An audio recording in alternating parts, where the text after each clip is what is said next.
reasons we went to 3 zones for Prototype 2 was feedback from the players. They really wanted a better visual world. They wanted a world that they could really be immersed in.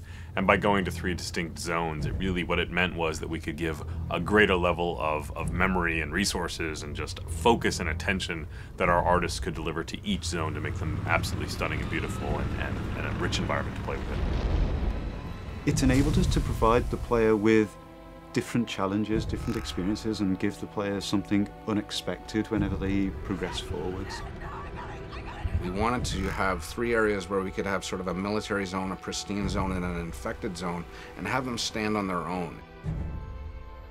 We really set out to have each zone have a very distinct emotion as you play through them, a different look and feel. When you go to the green zone, we wanted to make sure that you felt that the military was very much there, keeping the city streets safe and making the infection stay at bay. So you get a greater military population, you get less destroyed buildings, less papered over buildings. They tried to make it look pretty and nice. Our responsibility is sell the story, sell the mood and the feel of the location. So you will see lots of guys sitting on the sidewalks, leaning against the buildings, kind of hiding.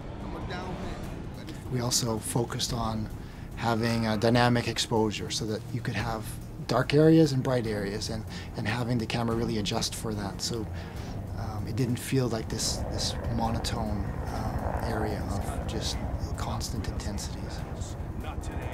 A lot of the threat that you find in the green zone is slightly more insidious. It's kind of hidden away. It's not as overt as in the yellow zone where there's military absolutely everywhere, but as you dig deeper into the green zone, you start to understand that it has its own set of secrets in there, which I'm not going to go into details in this particular conversation. The yellow and the green zone represent sort of the progression to the red zone. The green zone starts out as a living normal civilization where people are still going about their daily work. They're still doing their normal things. The yellow zone is more of a camp where things have gone wrong. They've moved people in, they've moved people out. It's a military quarantine zone. No one moves anywhere without moving through checkpoints. Your yellow zone, we really wanted that feeling of oppression. We really wanted that feeling of too many people crowded into a small space. We wanted to make you feel that Gentech is performing experiments on the human population. With the yellow zone having kind of expanded in such a way that the shanty towns are spilling out into the streets, what you tend to find at ground level at least, it's a much more enclosed gameplay space and a much more dense gameplay space, which means that if you get into a fight, it changes your tactical options. So it's just asking different things of the player and requiring them to approach situations in a different way. The checkpoints are far more important.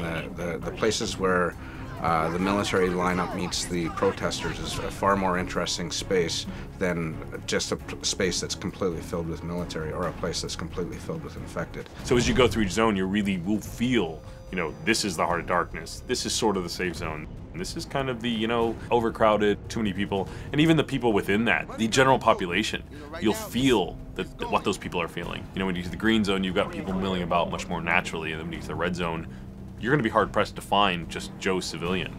You're going to find a lot of infected. You're going to find a lot of people worried for their life. So the zones are actually unlocked in a linear sequence as you go through the game. So you'll start out in the yellow zone, and then through the course of events you get dragged on into the next zone and then the zone after. But once you've unlocked any given zone, you're free to travel between them at will to complete any of the side missions or other content that you may not have finished there, or things that you want to go back to try and to improve your performance at, etc.